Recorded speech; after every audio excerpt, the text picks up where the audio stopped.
Joule ভাই, আপনি তো দীর্ঘদিন বাংলাদেশের সাংবাদিকতা করেছেন, বাংলাদেশের নির্বাচনের যে সংস্কৃতি সেটাও দেখেছেন, আবার আপনি যুক্তরাষ্ট্রে প্রবাসী সাংবাদিক হিসাবে কাজ করছেন, সেখানেও আপনি সেখানকার একটি জাতীয় নির্বাচনও দেখেছেন।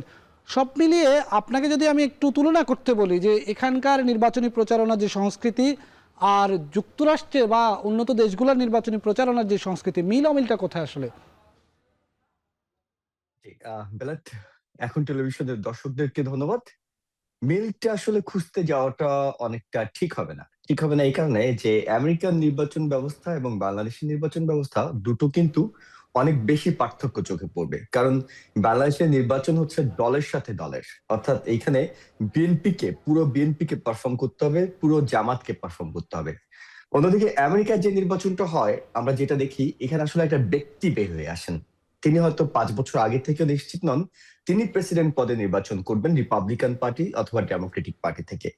তারপরে এই ব্যক্তির সঙ্গে ব্যক্তির পারফরমেন্সটা মানুষ আসলে বিবেচনা করে। অর্থাৎ আমরা যদি সবশেষ 2024 নির্বাচনের কথা বলি, এখানে আমরা দেখেছি ডোনাল্ড ট্রাম্প রিপাবলিকান প্রার্থী, অন্যদিকে কামালা হ্যারিস ডেমোক্রেটিক প্রার্থী। দুজনের মধ্যে পারফরমেন্সের বিবেচনা হয়েছে। একজন অন্যজনকে আক্রমণ করছেন, তারা দলের নীতি নিয়ে তেমন কোনো কথা বলেননি। ডেমোক্রেটিক পার্টিকে আক্রমণ করেননি, রিপাবলিকান পার্টিকে আক্রমণ করেননি। তারা পরস্পরের সাথে পরস্পরের বোঝাপড়াটা করেছেন, অর্থাৎ এখানে ব্যক্তি পারফর্ম করেছেন।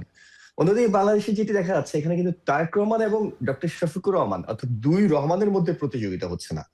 প্রতিযোগিতাটা হচ্ছে বিএনপি কি করবে, জামাত কি করবে। তাই নির্বাচনের শুরুতেই এই বেসিক পার্থক্যটা আমরা হয়তো একটু বুঝে নেওয়ার চেষ্টা করছি। দ্বিতীয় যে বিষয়টা হয়, এখানকার নির্বাচনের প্রচারণা এখানকার স্টাইলে হবে। অর্থাৎ এখানকার নির্বাচনের স্টাইলে যদি তারেক রহমান এখানে প্রার্থী হতেন, তাহলে তিনি কি করতেন, তিনি জোবাইদা রহমানকে নিয়ে স্টেজে উঠতেন, শুরুতে তাকে একটা হাত দিতেন, যেটি হয়তো বাংলাদেশের হুম, হুম। কালচারের সাথে পরিচিত হওয়ার কোনো সুযোগ নেই।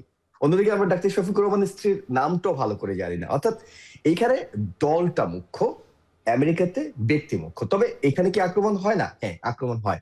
এখানকার আক্রমণের ভাষাগুলো হলো, একজন হয়তো আরেকজনকে বলছে ও খুব অলস, ও খুব নিষ্ঠুর, কিংবা সর্বোচ্চ যেটা বলছে যে একেবারে বাজে গালি হিসাবে যেটি ব্যবহার করতে পারে এখানে সেটি হলো ও বামপন্থী কিংবা মার্কসিস্ট, এই ধরনের একটি উপমা কিংবা উপাধি দিয়ে তাকে আ- আক্রমণ করা হয়, তার কাজগুলোকে বিবেচনা করা হয়। অর্থাৎ অলস, দুষ্ট, ওর্স্ট, হ্যাঁ, এই ধরনের শব্দগুলো ব্যবহার করা হয়। তবে কোন কোন প্রার্থী বের হয়ে আসেন যারা হয়তো অনেক ব্যক্তিগত আক্রমণের সৌজন্যতার সীমা লঙ্ঘন করেন।